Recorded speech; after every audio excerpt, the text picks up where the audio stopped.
Welcome to TimSold Talks. Join us as we dive into all things real estate, talk about business, food, cars, and much more with industry experts. Dream it, believe it, achieve it. Welcome back to another episode of TimSold Talks. I'm very honored to have Emily James here, pastor, TV host of the 700 Club Canada. Very honored to have you here. Thank you very much for coming on, Emily. Yeah, thank you, Tim. Thanks for having me. It's wonderful to always have someone of faith to come on and to kind of share what they're doing. But before we begin, I just want to say a special thank you to our host, Eatable Popcorns here. And for this flavor, we have strawberries and champagne. Mm-hmm. Should we try some? Sounds yummy. Yes, let's do that. All right. Oops. Let me just pour some out here. I've never had fruit on my popcorn, so let's see. Awesome, that's great. Yeah, and it's if you guys don't know, they've been on our podcast before, and they're a sponsor for us, and their gourmet popcorn is very delicious. Mm-hmm. They've been featured in some of the Oscar swag bags, I heard. So champagne flavor very too. Good. Yeah. Very unique. Very good flavors together. I like that. Yeah, strawberries and champagne, right? So that's all natural kind of flavoring, no artificial preservatives and everything, and made here in Canada. So. It's got a little fizz after you eat it, or a little bubble. Yeah. It's nice. You gotta have to ask them how they do that. It's really interesting. Very delicious. Okay, so Emily here is also a founder and director of Multipliers Leadership. Maybe you can tell us a little bit about yourself and your history and your story. Yeah, I'd love to. That's great. Thanks, Tim. I right now, my main thing is that I'm the co-host of 700 Club Canada. That's really launched from Multipliers Leadership, which was really a coaching and resource platform that I started for women in ministry. To really go to a place where they can find community, they can find some content and resources around leadership or development. Wow. And then they can also, have a place where they can just go and really feel there's growth.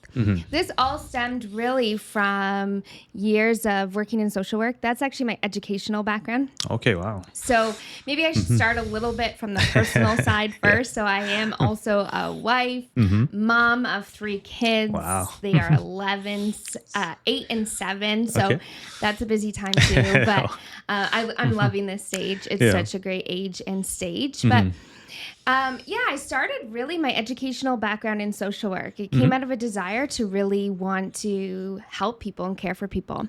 I spent a year of my life working in Africa an orphanage and in a school. Okay. And so that really stemmed that desire to help people, to go into a field where I am working and caring for people. So I started in social work, specialized in counseling, really saw myself years down the road. Like if I looked at myself today back then, I would have probably seen myself as a counselor working somewhere in social work or mental health. And to some degree, all of that is part of what I'm doing right now, but it's taken a totally different path than I would have originally thought. So I started in that field of social work, caring for people. And from there, I really started to see opportunities to partner what I had learned in school and had in the educational background and in specializing in counseling with working in the local church. Wow. And so I've grown up going to church for many years. My husband was a pastor of a local church. And during that time is when I really started to see those two passions and desires to really empower and work with people, but then also work for the local church and empower people specifically in their faith journey and spiritual growth. And so I started doing that and working with churches in the Greater Toronto area, doing a lot of development in discipleship, in their spiritual growth, in just helping them to learn, how do we engage our community, right? How do we not stay within just the walls of our church, but how do we reach people that need reaching? And so through that, I started doing a lot of facilitating and a lot of trainings and teachings, and then discovered another big passion of mine, which was communication, right? And being able to communicate to people, but really in a way that is empowering and encouraging them. And so all of that has sort of taken me on very different paths, going from working in social work to working in a more consulting way with churches, to working as a pastor of a Yeah. local church here in Markham, Yeah. and then now as the co-host of 700 Club Canada. And although they're very different paths, they've all had sort of that stream of empowering people, reaching people, helping them to see who Jesus is, and doing that in a way where I am communicating that to them. So. Yeah, no, so you're spreading the message and using it as a way to kind of reach more and help more and be a positive beacon in this world. So Yes. congratulations to that. Thank you. For the audience that don't know, what is 700 Club Canada? 700 Club Canada is a daily Christian TV show. So it shows on multiple stations, Vision TV, Joy TV, and really it is a TV show that highlights stories of people really across the world, and then specifically in Canada. So we kind of two parts of it. We share testimony stories of people who have been impacted through healing, through maybe it's the seeing sort of some financial turnaround in their life, or just discovering who Jesus is in their life. And we feature these stories from around the world, people around the world. And then we also do, for Canadian specific authors, singers, songwriters, ministries, churches or organizations who are making a difference in their community. We like to bring them on and highlight their books or their songs or what they're doing or the impact that they have. So that's really the two parts of the TV show, is highlighting these incredible, miraculous stories that God is doing around the world, and then featuring people who are having an impact in their community. Amazing. How long have they been around, or how long have they been doing this for?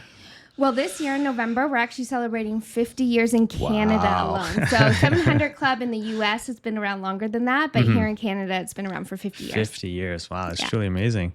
And with the 700, is there a special meaning with the 700? What's the name or what's the significance of the 700?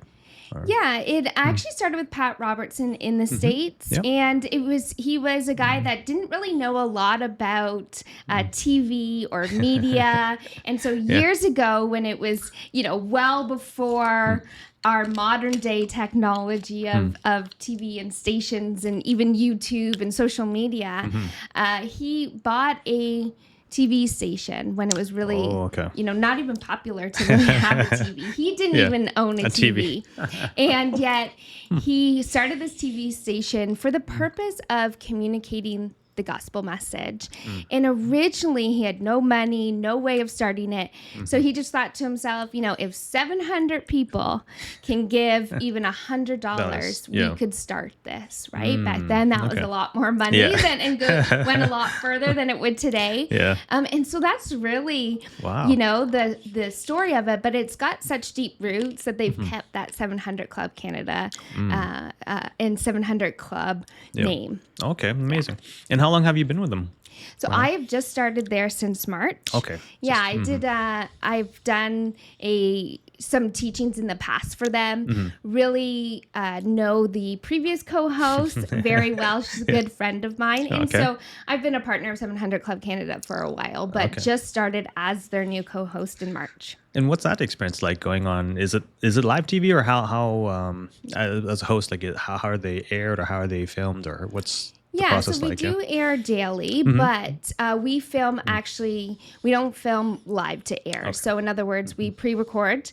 We do 5 shows in one day. Wow. So we it's Monday to Friday, so we film a whole week's worth in one day. Wow. So those are busy and full days. Yeah. And yet, honestly, we start our day with praying before we start filming. And one of my prayers is, God, let me never take this for granted, right? The opportunity to share the hope of Jesus, the message of Jesus, to really, even though we're Canadian based, it reaches worldwide. And so never take for granted that I get to communicate the best message in the world, right? The hope of Jesus to people. And so we try to do that and take that approach every week, that people behind the camera are watching this and they're hearing, and we get a lot of Christians that listen, but we actually get a lot of people who don't know Jesus that listen. They stumble upon the show. Maybe they saw a story on our social media that really impacted them, so they go to watch the full show. And so we get a lot of calls because we have a 24/7 prayer line that's available. Wow. Okay. And so we get a lot of calls where people have seen the show and they want prayer for salvation through this prayer line because they've heard what Jesus can do in their life. Wow, I think that's a great segment to like. Why is this important to you? Why did you not volunteer, but why did you involve yourself with this organization? Yeah, I mean that's one of the reasons for sure. Personally, again, like I've seen this desire in me in the area of communication, and whether that be through podcasts. I have a podcast through Multipliers Leadership that I started. Multipliers Leadership is an online platform, so everything is really through communication through different avenues. But it's all about empowering and equipping people. And so that's been a desire of my heart for so many years. I mean, I can go back to, like 15, 16 years ago where there's like just notes in journals or on napkins or on random pieces of paper that I've stuffed into my Bible of like how I want to equip people, how I want to help people, how do I want to coach people to know that they have purpose, to know that they, that God cares for them, that they're valuable, that they too can run their own business or start a nonprofit or whatever it might be for that individual, right? We all have different callings. And so that's always been a desire of mine. And then in teaching and training as well. And so when the opportunity for 700 Club Canada came along, I had been doing some teachings on the show. And so I knew an opportunity was coming. And I just felt like this was a good next step in where I was. I'd been working at a local church as a pastor. Actually, you and I attend the same church. And so I was working there as a pastor. And I was doing that through speaking, through a lot of different trainings and workshops, and then just working with people and volunteers. But I just felt like this was a good next step to do it on a really national level platform, and be able to, all the things that I've sort of developed over the years when it comes to content or teachings and things like that, being able to use it in this capacity. So that is my main thing. And of course, I'm doing Multipliers Leadership on the side as well, which is life coaching, which is resourcing people, and is the podcast. And so wow, no, it's how do you have so much time with your kids at this platform, being a TV host? It's truly amazing how you can get organized to do that. So well, when you're doing what you're passionate about, right, it does make it makes it a little bit easier at times. Comes with challenges. Comes with challenges, I'm sure. But it's a great challenge, and it sounds like you're really excelling in that role, and so kudos to that. And so what about have you had any success stories from this venture yet, or how would you describe the journey so far as being a TV host? It's the first time being a TV host, right? Yes, it is. So first time ever on TV. Again, never something that I initially thought would be my path.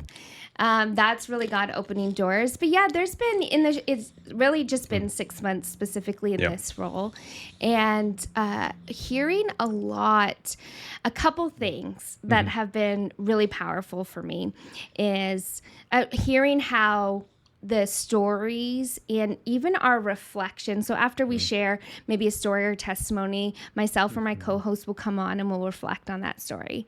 So hearing a lot about that impact, the story itself, and our reflection of it for people to know, hey, this is what God can do in people's lives and what He is doing in people's lives. And so I've had that through strangers tell me that, whether that be through some feedback that we've received at 700 Club Canada. I've been to sort of Christian events and had people come to me and say that. And then I've had people that I know, obviously, that are inspired and are watching it. Another thing throughout sort of I wouldn't say specifically maybe at 700 Club Canada, but throughout my career, especially as I worked in church as a pastor, and I would do a lot of speaking on Sunday mornings. And one of the things that has deeply inspired me to continue doing what I'm doing is that I've had a lot of young women who come to me and say, hey, thanks for sort of paving a way in some sense. I've been on certain stages or in opportunities that was for many years, male dominated.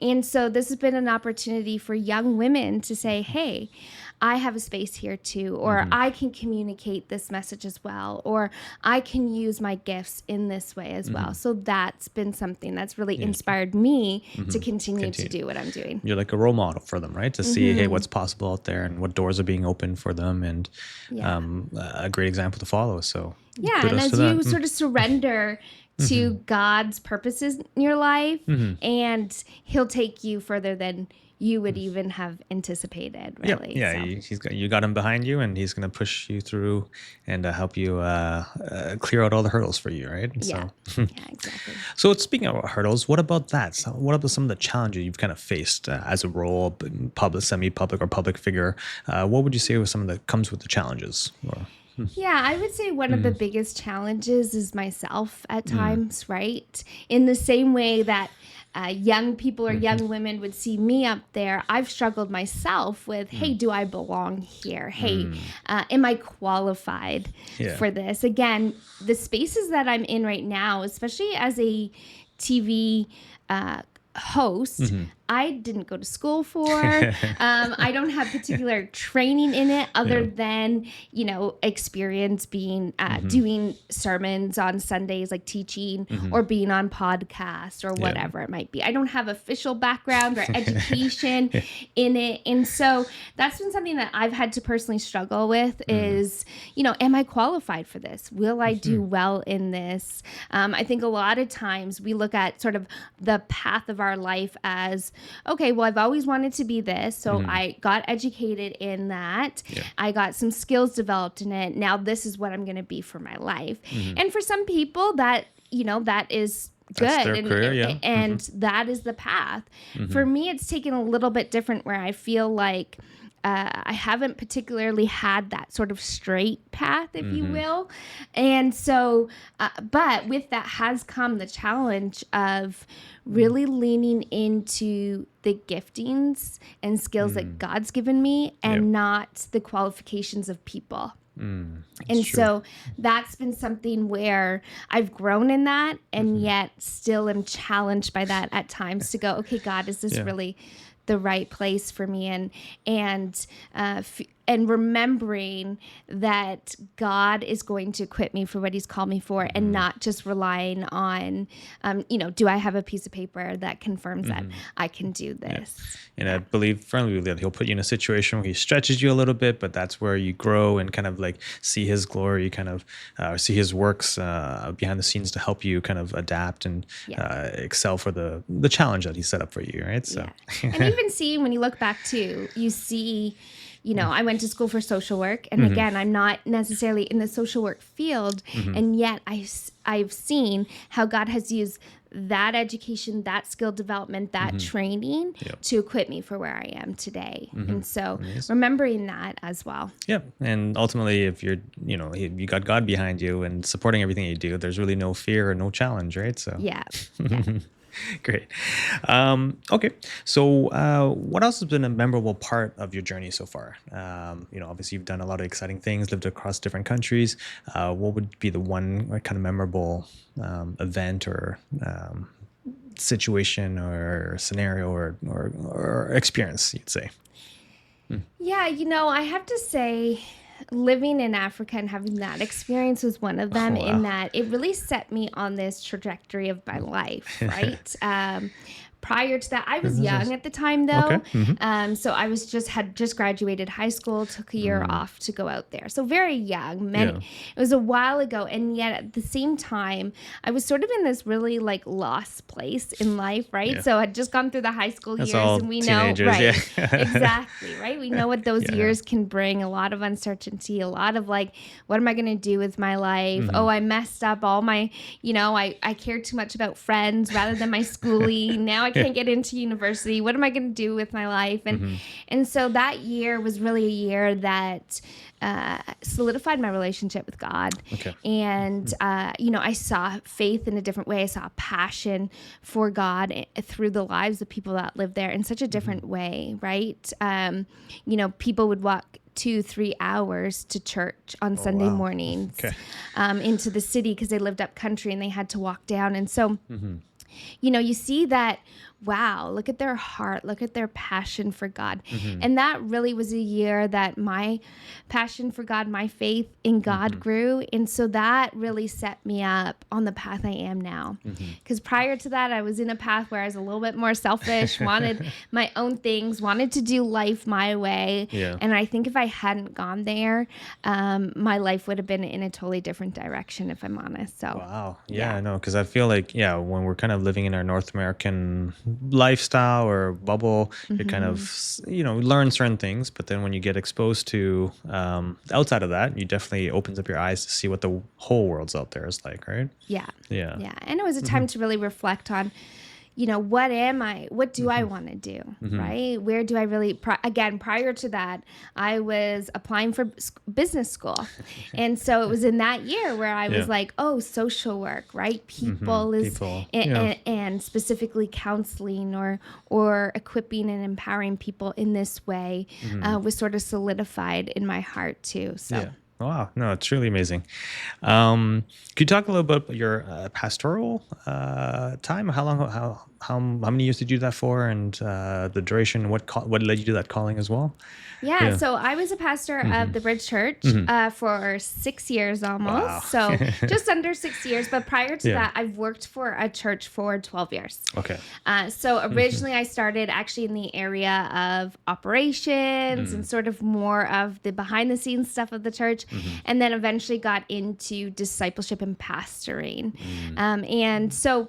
yeah, that started actually, I was in social work and then I got married and had to relocate because where my husband lived. So we moved quite a few cities away from where I worked. And so again, it was one of those things where I was like, okay, well, I'm just going to look for a social work job over here, right?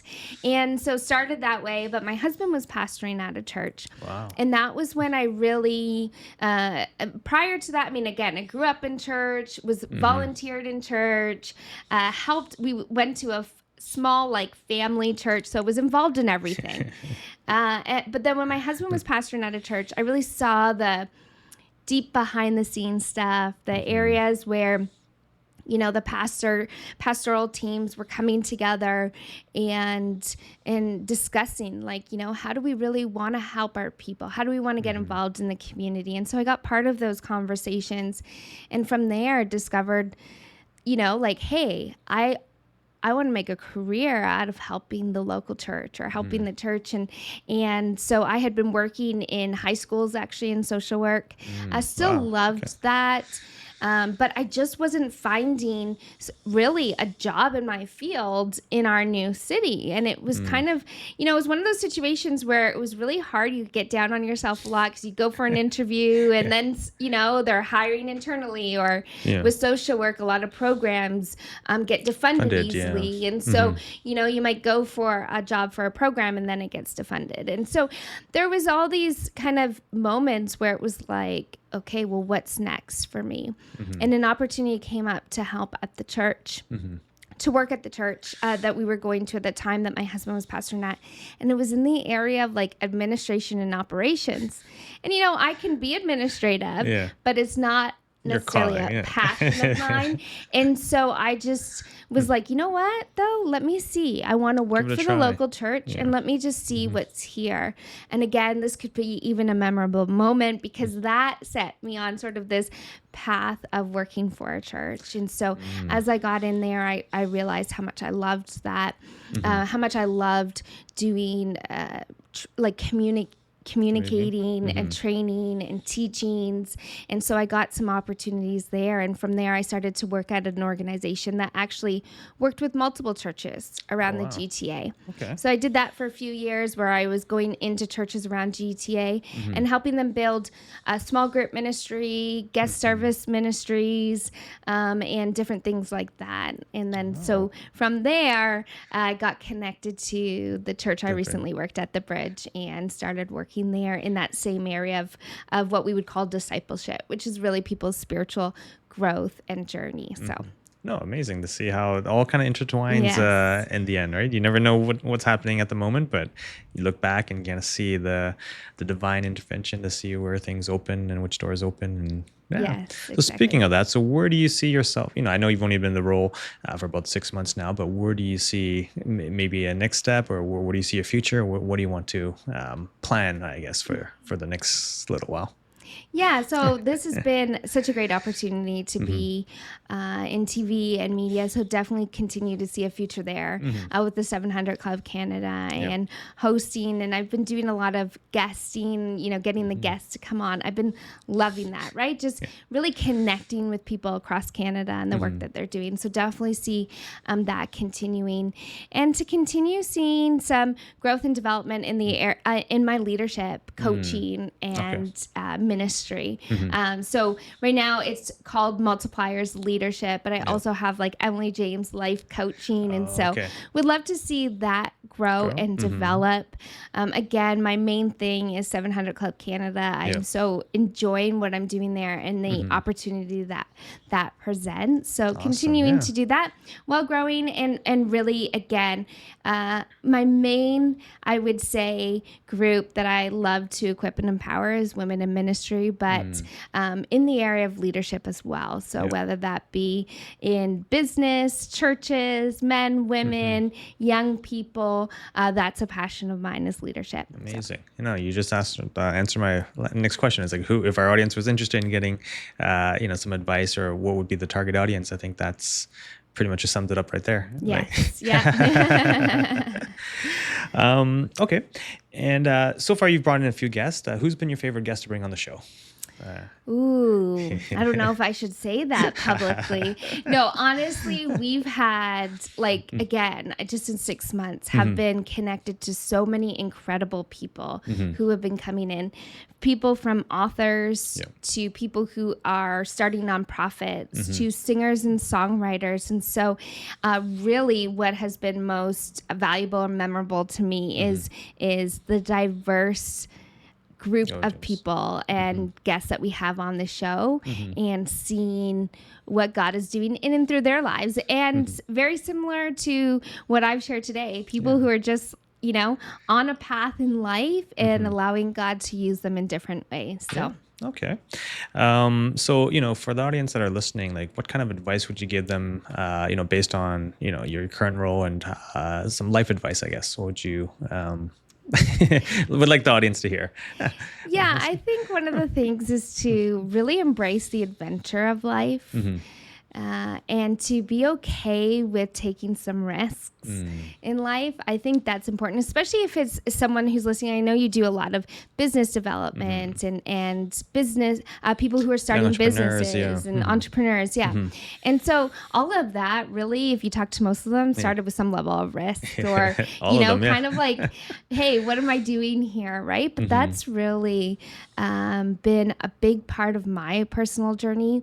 And I remember early on, God just reminding me to walk with hands open, right? As opposed to clenched and trying to hold on to what was, but walking with hands open and letting God sort of lead in new paths. And it's been hard. It's been difficult, but it's brought a lot of joy. It's brought a lot of passion. It's brought a lot of adventure, and it's brought a lot of seeing what God does in your life. So I would encourage people to do that. Open hand and just go for it. Yeah.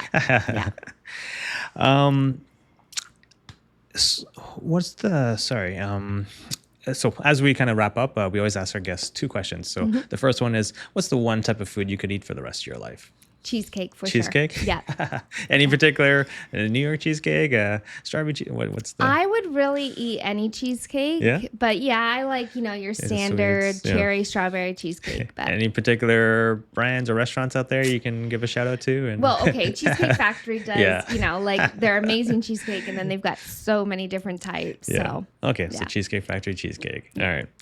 And okay, so the other one we'd like to ask, it's a bit more real estate related. So what's the one feature you'd like to have in your dream house, if you could? Ooh, okay. Well, so my husband and I do a lot of recording podcasts and video, online videos and things like that for the website. And so I would love to have my An own own studio, studio. just like, in a separate part of the house that Yeah. it's its own place. And so that's one thing I would love. Oh, okay. So recording studio. Yeah. Another thing is, though, I love being by water. If I could have a house on the water, Yeah.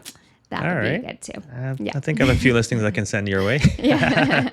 I also heard that your son was a YouTube, or is it? He's a YouTube star, or well, is it runs in the family? I guess for him, he's started his own YouTube channel really on. Gorilla Tag, I think, is a new VR, game or whatever. And so he films himself doing those videos, and he's just loved it. And it's great because, he's a quiet kid naturally. And so I've seen even from him this just development in his comfortability to speak and to make these videos. And then he edits them himself too. Wow. So it's a lot of growth. That's amazing. Kids these days, they're just so advanced with their technical skill sets, right? Yes. Hopefully soon he'll be editing some of my videos. We'll have to invite him on the podcast as well. Yeah. Okay, so that pretty much wraps up this week's episode of TimSold Talks. Thank you, Emily, for coming in and sharing your amazing story to see, the fabulous areas that you've been able to navigate. Truly amazing and a source of inspiration, I would say, to a lot of our followers. Where could they find you? Where would be the best place to communicate with you? Yeah, so the work that I'm doing at 700 Club Canada, you can go to 700club.ca. Okay. Multipliers is multipliersleadership.com. .com. And then my personal website is emilyjjames.com. Okay, we'll be sure to post it all below so you can all can find that as well. Awesome. So if you enjoyed today's episode and looking to buy, sell, and invest in real estate, you know who to call. You need to give us a call and find us on Spotify and give us a 5-star rating. Remember, guys, dream it, believe it, achieve it. It's a beautiful day to sell homes. And thank you very much for listening. And thank you very much, Emily, for joining us today. Thank you very Tim. much. I appreciate it. Hi, I'm Tim Kern, and I proudly lead the TimSold team. We're voted as one of the top 3 brokerages in Markham, and we will sell your house fast and for top dollar with the least amount of hassle, or we guarantee to buy it. Call us today and start packing.